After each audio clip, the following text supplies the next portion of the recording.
following content contains spoilers for the feature film Wonder Woman 1984. If you do not wish to have this film spoiled for you, please click away now. But also definitely come back once you've seen the film. We desperately need the views. I take no pleasure in movies being bad. Like that was the point I wanted to make on the outset when I was talking about not wanting to be a critic. I'm not somebody that's like you said, we're not like take lords that want to have like edgy takes and like, oh yeah, I was so excited for Wonder Woman to suck, so I could be like, Patty Jenkins is overrated and this pseudo-feminism is so stupid and the DCEU sucks. I love Marvel and Christopher Nolan's the only guy who should direct Batman movie. You know, like I don't care. I want movies to be good. I like good movies. I want to watch good movies. I want this movie to be great. Why wouldn't you want this movie to be great? Yeah, it hurts me that it's terrible. It's not a good movie. Yeah, I was disappointed. I mean, that's probably the best way, because I went in like hoping it would be good, not expecting, but hoping, and I was just disappointed. And now I know how my parents feel.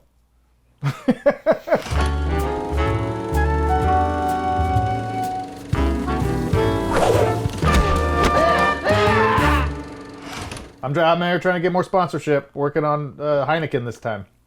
Oh, good. Heineken. Crisp, delicious, and boy, does it get you drunk if you have 8 of them. Support us. I'm going right for HBO Max. You just want HBO? Oh, yeah. This episode is brought to you by HBO Max. Live life to the max. Not trademarked. Yeah, well, we should let everyone know that we're willing to say anything for money. Oh, yes. So we are so eager to sell out. Oh my God, whatever you want.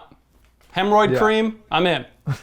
I don't eat McDonald's. I'm a big anti-McDonald's guy. I'll eat 4 Big Macs every episode for like $10. Like I'm low price. Give it to us, people. We need it. Just reimburse me for the Big Macs. All right, just split it with me. Just split it with me. I don't ask for much. I just want sponsorship. Yeah, we're getting there. One view at a time. This is you, Keith. You gotta take the lead on this one. I do? Yeah. Okay. I can't do it. I'm excited. This is on the top of everybody's mind right now. There's mixed reviews out for a new film from the DCEU. Maybe? It's a film called Wonder Woman, 1984. Maybe you've heard of it. Ever heard of it? Yeah. What did you do?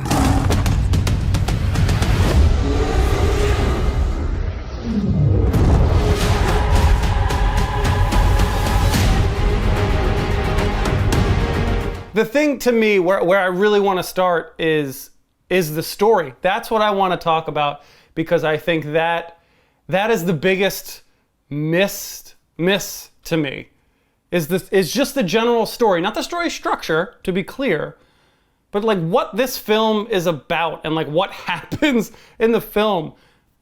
It blows my mind. It blows my mind. But I'll start with you. What did you think about the story of the film? Well, I think that's funny that you say that, because like that's almost the part that I just care about the least, because I expect so and guess little. What? So do the filmmakers. Congratulations. Yeah, I know. But you know, like it just feels so easy. It feels like I'm punching down in a way. But why? Like go ahead. I'm sorry. Because the story... You're stupid. I'm sorry. It's just so nonsensical. But I mean, it's okay. To me, like, I'm not going to get hung up on that in a Wonder Woman movie. You know what I mean? Like, obviously we want good films and good stories, but there's so many other things to complain about in this movie.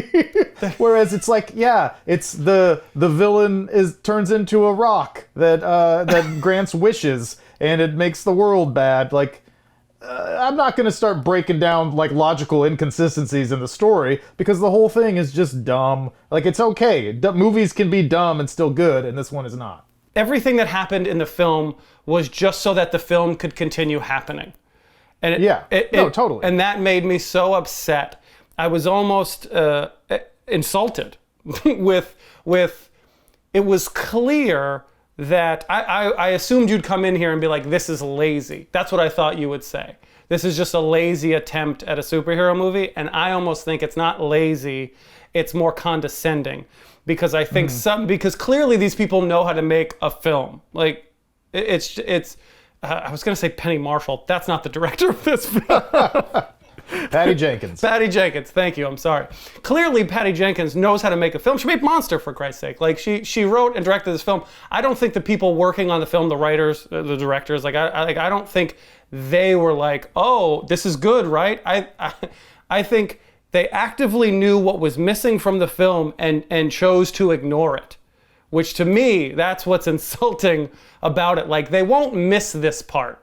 They won't miss the connective tissue from scene to scene and logic, cause, and effect in this universe that we're going to build and make these things mean something when they actually happen, not just have them happen to happen, because that's what needs to happen for the movie to exist. It's an element of the film that you're leaving the audience to just be like, you get it, right? Like, this is an important rock, and this guy's motivation, the evil guy's motivation is to like rule the world. Like, you get that, right? Like, he had a tough upbringing, right? Like, you get it. Like we don't need to go into that sort of stuff. She can fly now. You get that, right? Like, she could just fly, like she's got superpowers. She can hang glide on lightning all of a sudden with this lasso. What does this lasso do again? Oh, it can telepathically communicate to every human being. It does whatever she needs it to do. Yeah, like, oh, okay, cool. Like, that's fine. Like, that's fun, right? Did you enjoy it? Looks cool. Looks cool. Like, that to me is so frustrating about the film. I'm willing to forgive a lot in terms of just of that stuff if the film was overall had other things to hang your hat on, where the action sequences were really amazing, and or the performances were really great, and or the dialogue is really good, and or it's exciting enough that it kind of takes me away, and I'm not focused on all the little why is this happening, why is this happening, why is this happening. But this movie has none of those things either. So to me, it's just like, it's all so equally bad that I can't, it's hard for me to be like, oh, the story, yeah, that was really frustrating, because the whole thing is, it's just so mean. I don't want to be mean. It's so incompetent. The whole thing is just seems so incompetent. And I know that they're operating on a level that we will likely never know, with different pressures and studio difficulties and 5,000 cooks in the kitchen telling them all the different IP and toy stuff that they have to cram in, and all the messages that has to be told. But it's really inconsistent from all aspects. I agree about everything with things just randomly happen, and they're like, to me, the movie got over, and I thought, man, if I thought about this movie, like if I cared enough to really put a lot of thought into it, I would hate it. Yeah. I would just hate it. But I haven't done it because I didn't want to do it, because it just seemed like valueless to me. But like, there's just no point, because it's bad. No. It's such a, I agree with you, but also it's a cop-out answer. I was driving myself nuts last night because I was doing exactly that. I felt like I was going down like a mental rabbit hole and just asking too many questions. So I wrote those questions down because I want to ask you some of these questions. I'll try to remember this movie. Why does Chris Pine have to be in another person's body? She didn't wish for him to be another human being. She wished for him. Every other wish is granted without exception and in seconds. Why is he in another human body? That entire storyline and structure and whatever the hell that is weird and feels really unnecessary. And you're exactly right. If she made the wish, I wish he was still alive, or I wish he came back to me. Yeah. Then why is that contingent upon him being in another body? Yeah, Patrick Swayze ghosting somebody. You can use me. Use you. You can use my body. Use your body. Just do it quick before I change my mind.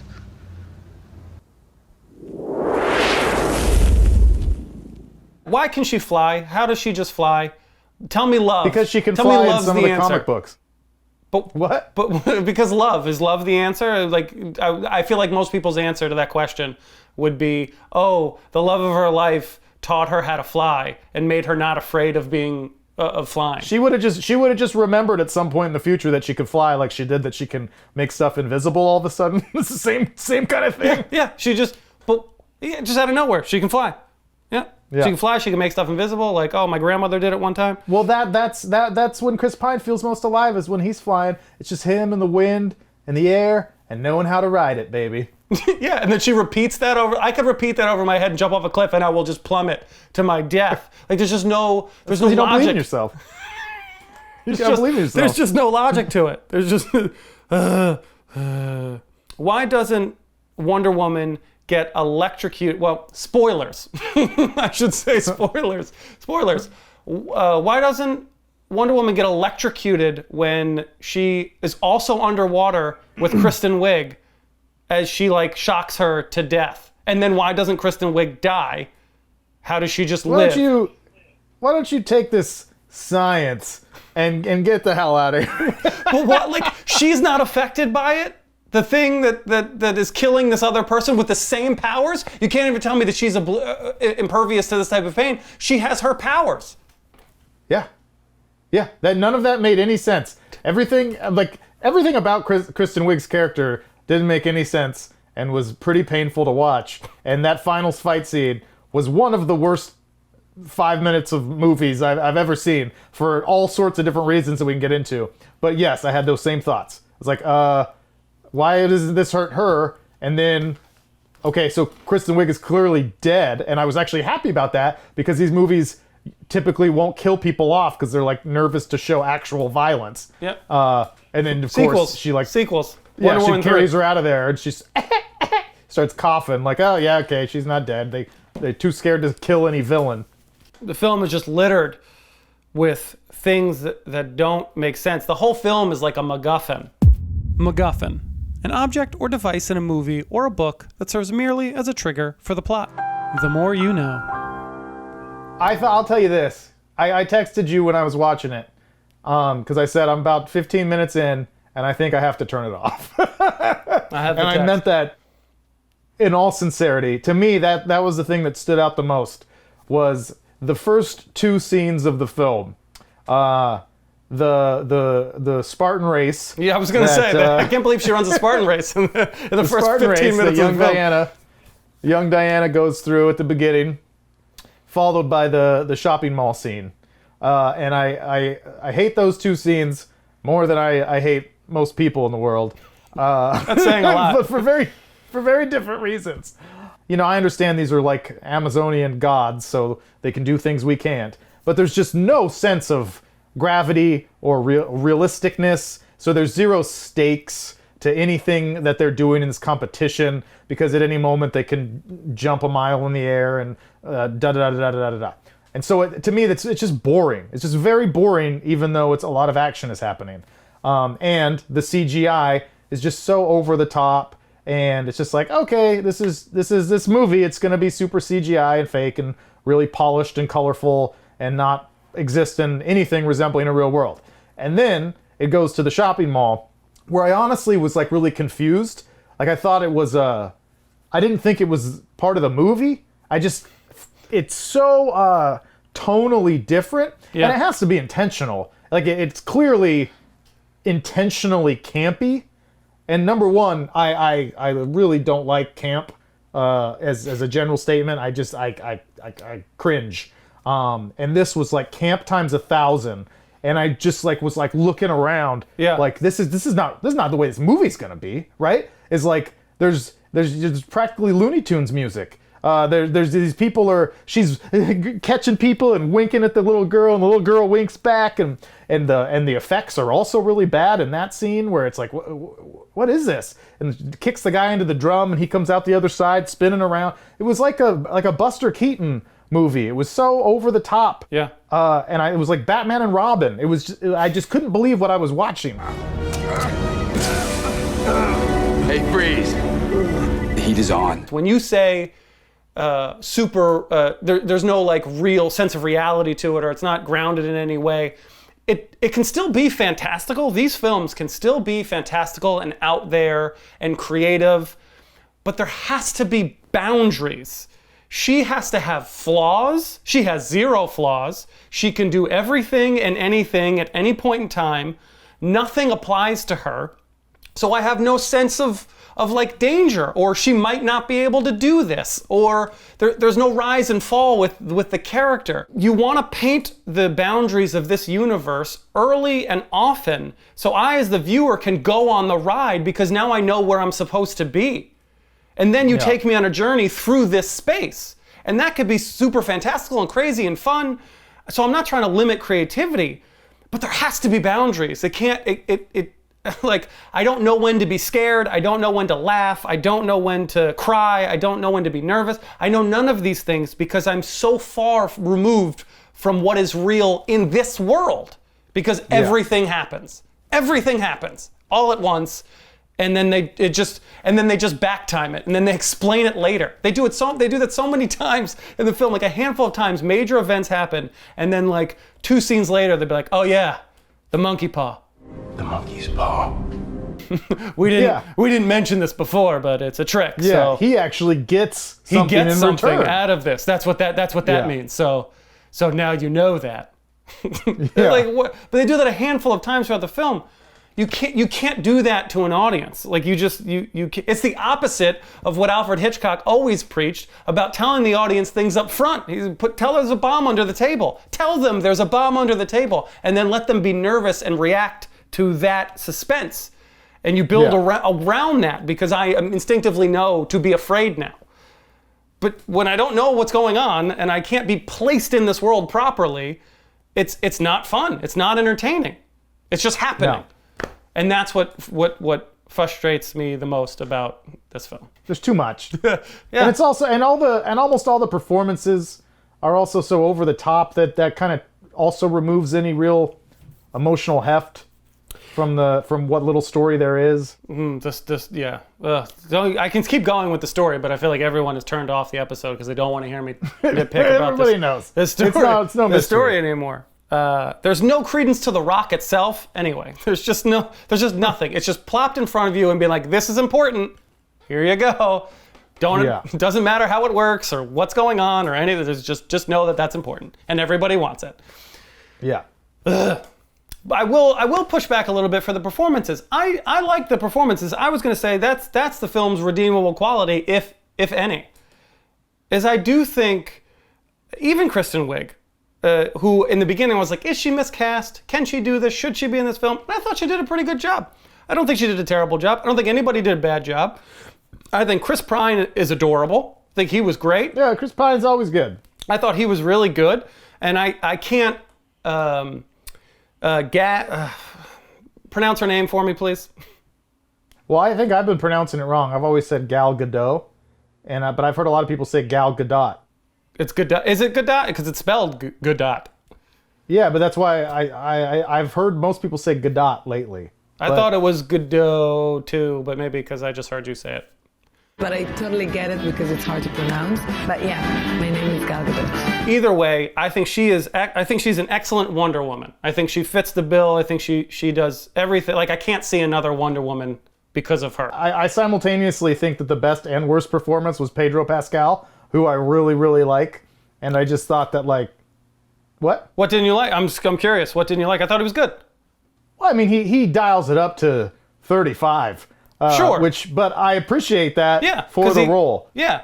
But because he's clearly having a good time. And I always like it when actors are just hamming it up and really, I felt like he knew this was a joke. Because I was okay with by it. the end, I forget what he says, but he's like, she walks into that room at the end and he's like standing at the podium and he sticks his hand out and then he's just like, like he's really like going crazy. Yeah. But it's fun. It made for entertaining. Like, he made me laugh out loud a few times on lines that I don't think were jokes. Like, I just think it was like, he is dialed up. I'm a forgiving man! Here's something I do want to talk about. I want to talk about the end of the film. And I want to talk about the heavy-handed nature of this film. Because if the story and the universe, I should say lack of universe building that I think that this film does, 1A to the reason why I dislike this film so greatly is there are 3 distinct times in this film where it just feels like, do you get what's happening? Do you understand? We're trying to make this a thing right now, audience. And nothing represents that better than the end of the film. Mm-hmm. What were your thoughts on the end of this film? What do you mean, like the Christmas scene? No. So you don't. So you just don't even see it. Is you're saying that I'm a genius or an idiot? The end of the film where the climax of the film where she gets him to renounce his wish, or not even she gets him to renounce. She gets the world to renounce their wish all together in all unison, except for Kristen Wiig, clearly, because she's got to come back for the sequel. Where she literally looks into camera. Only you can save the day. When I first saw it, I was like, oh, they're breaking the fourth wall? Like, and like, what are they doing? Like, why is she like talking to me? I wasn't talking to you. I was talking to everyone else. No surprise. Listen, I'm talking to the audience right now. Yeah. Here, like, I'm laying it on really thick. And then she changes the world. And she changes the world with a passionate speech. And everyone because decides we all remember that we all love each other. And I just couldn't believe it. Like, I couldn't believe how heavy-handed that is. You just tell the audience the message of the film and what you're supposed to take away from it. And that is what solves the biggest issue of the film, is you just a passionate speech of the moral message that the viewer should be obtaining from the film. I just can't believe it. I just can't believe there's not a more subtle way to do that, to get that message across. This movie is a full exercise. It's a celebration of not being subtle. I mean, it's the least subtle thing from start to finish, so I agree with you. And it's so clearly supposed to be Donald Trump. It just felt like a commentary on today, that people are supposed to take this and be like, oh, I should be a good person, and know my truths, and look out for liars and manipulators. Like, it just. Do you see the truth? It's weird when a movie like this, which is so over the top and nonsensical, and then tries to really stick an emotional landing. Yeah. Like, I think it's strange and it never works. But I also think that, people, like, I say this all the time, mostly to be kind of funny, but it's true in the sense that, like, they think the audience is stupid, and a lot of the audience is stupid. And so that's why the trailers nowadays reveal everything, which is another major complaint I have about this film, was I knew everything that was going to happen because of the trailers. Yeah. And they do that on purpose because they find that people want to know what's going to happen. And they explain, things that could be subtle in terms of moral of the story sort of things, right to your face. No confusion. Yeah, we know you don't want to have to think too much. We know you're sitting on your couch at home, 3 Budweisers in and a plate of cookies. And you just wanna be told how to feel, and here you go. That's exactly what it was. Like, they literally told you the emotional climax of the film. They recited it to you. Yeah. Not that I'm hating on Budweisers, by the way. I love Budweiser, and it's crisp and delicious and refreshing. Heineken, this is garbage. I watch most of my movies with an ice cold Pepsi. Yeah. On HBO Max. On HBO Max. The best streaming service out today. It's just bad. I'm surprised you don't think the special effects, you didn't notice that as much. I thought the special effects, the CG was really bad. But it's weird. It's weird in a movie like this that it would be that bad because the film is so dependent on it. It's so dependent on the CG, and the CG is very clunky to me. It looks very fake. If you're gonna do a set piece that is so dependent on your CG work, it better be flawless. And they're capable of making flawless effects. Like, if you look at some of those Marvel movies, and you look at some of the Star Wars stuff lately has been really good. It's like, it exists. When she swoops up those kids and rolls across the pavement with those kids, they look like they're a Nintendo 64 game. Like it's polygonal. They're like like they're rolling and they're all unnatural.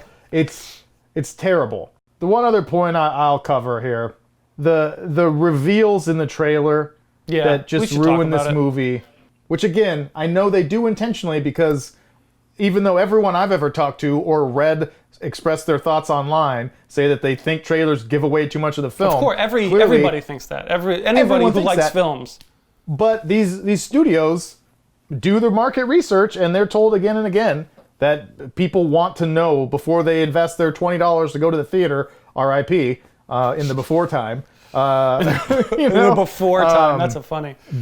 They want to know exactly what they're getting. And so, but I'll just list a couple of the things. I hate those people. Why do those people exist?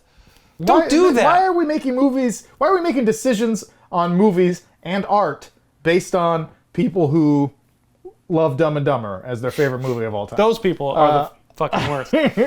The three things I will say about the trailer, I don't even know, I could say 10 things. But the main things are, one, that Chris Pine is in it. Right? Can you imagine if you didn't know Chris Pine was in the movie? I know you have to reveal that because you're selling his star power. Yep. I get it. But from a strictly film enjoyment standpoint, if I didn't know Chris Pine was going to show up and then all of a sudden Chris Pine, they bring him back, that's crazy. Yep. That would be so insane. Yep. 2 is that gold armor, which should be like an amazingly cool moment, but that felt really shoehorned in where there's just one scene where it's like, oh, what's this cardboard box in the corner? Oh, there was this person and I got her armor. And it's like, because like that might not be as heavy-handed if I hadn't seen her in that armor in the trailer. I'll let you finish, but I already want to rebut. Can I just, the toys. That's all I kept thinking about, is toys. They're going to sell toys based on that armor. They can sell those toys anyway. Not before the movie. Like you can't. Oh, sure they could. If kids wouldn't buy little toys with gold armor, they wouldn't know. Like it's spoiled. It's out there. Then adults. But even that is fine. I used to remember reading about that with old Star Wars movies, like the prequels, where it's like they release the toys a month or two before the movie comes out, and there's some spoiler somehow mixed into the toy. Yeah. But even that just drives like curiosity. You're still buying those toys if you're buying Wonder Woman toys. That's the whole reason that armor's in the film. That is like, we're gonna give a new cool suit, and we're gonna make fucking toys, and then how do we push the toys?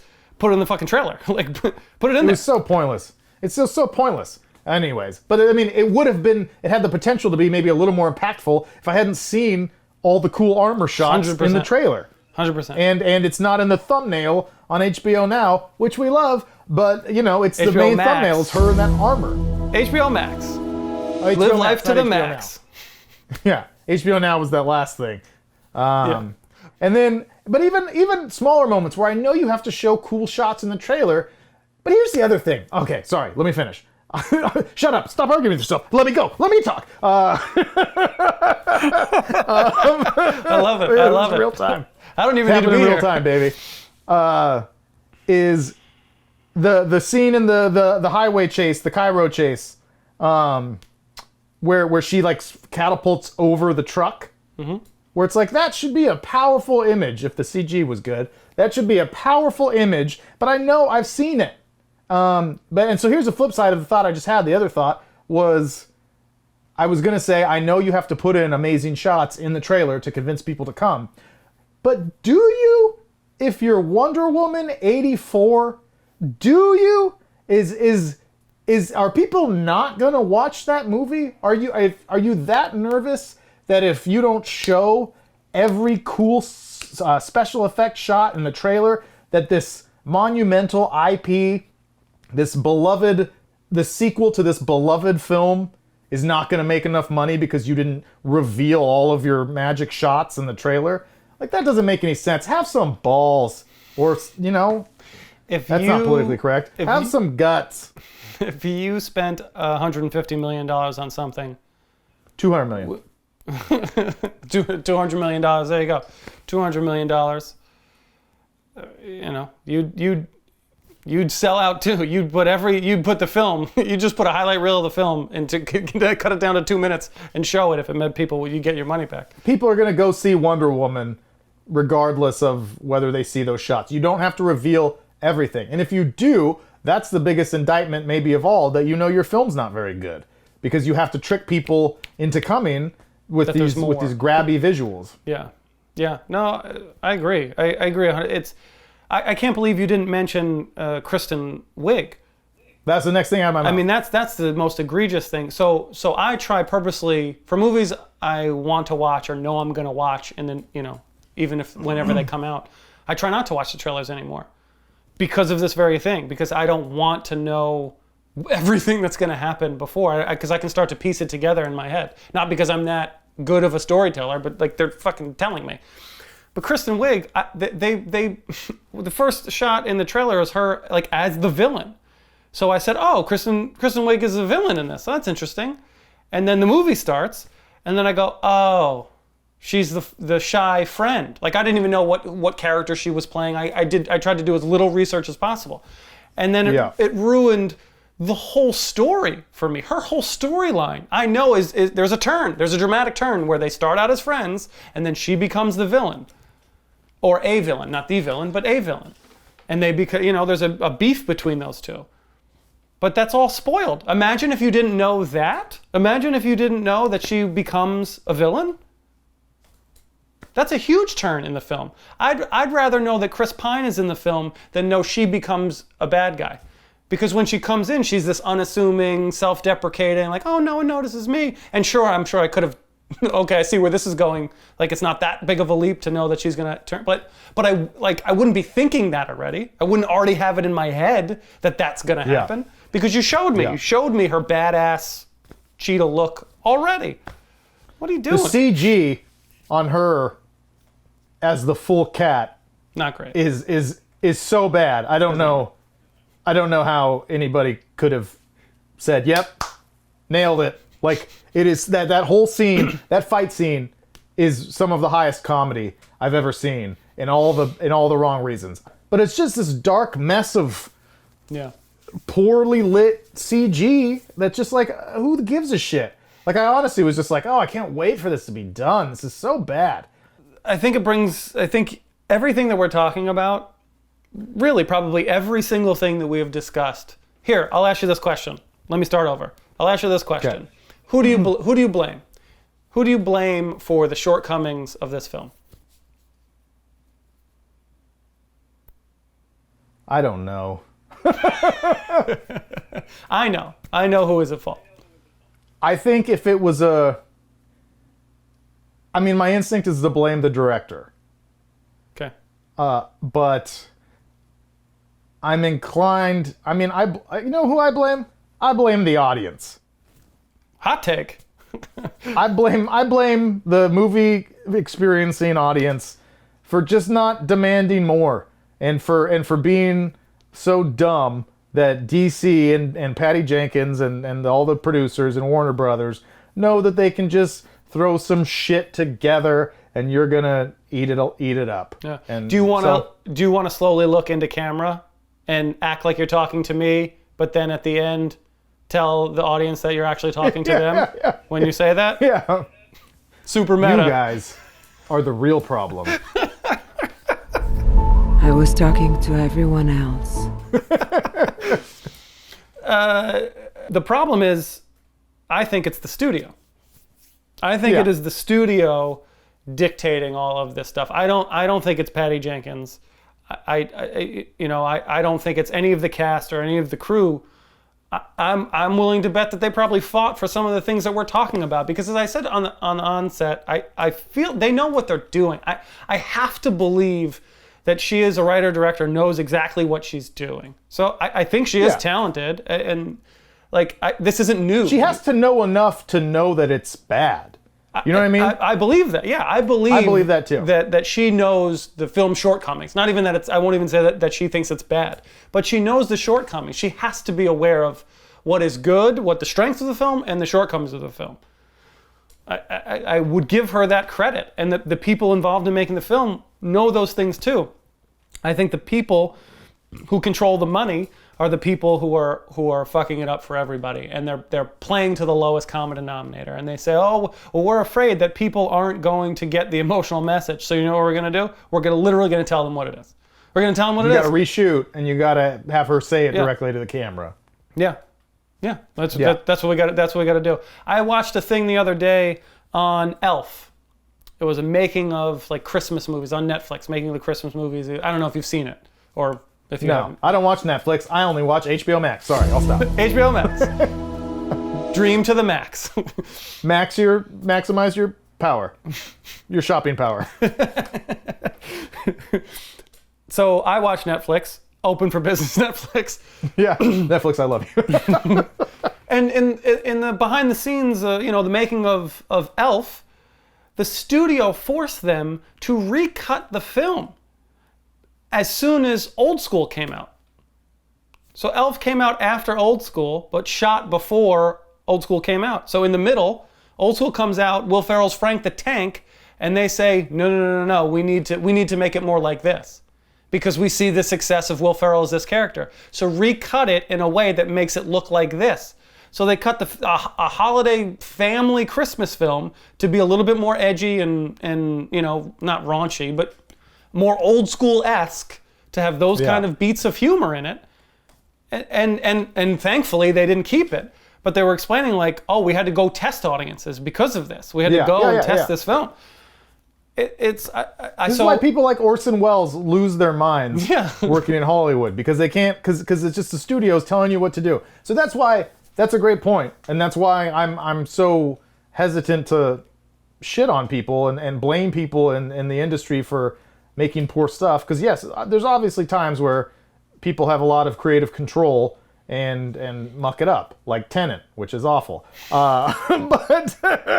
But that's why I want to say, like, if the studios didn't exist and I watched this movie and you said, who do you blame for this movie being bad? I would say Patty Jenkins. Oh, 1,000%. Because she the direction is inconsistent, it's tonally inconsistent. Yes. And I think she still deserves a little bit of the blame for some of those tonal inconsistencies.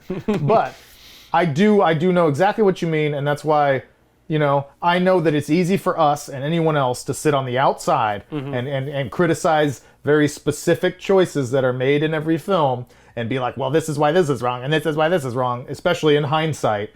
But most especially from being on the outside of those meetings where someone like Patty Jenkins or anyone else is sitting there pleading for their creative vision, and because they know what's best, and you got these 10 old white dudes sitting at a table being like, well, market research says that if we have her wink at a little girl, that's really going to help this moment. And we got to give something for the 6-year-olds, and we got to give something for the 25-year-olds, and we got to give, Yeah, we got to check boxes.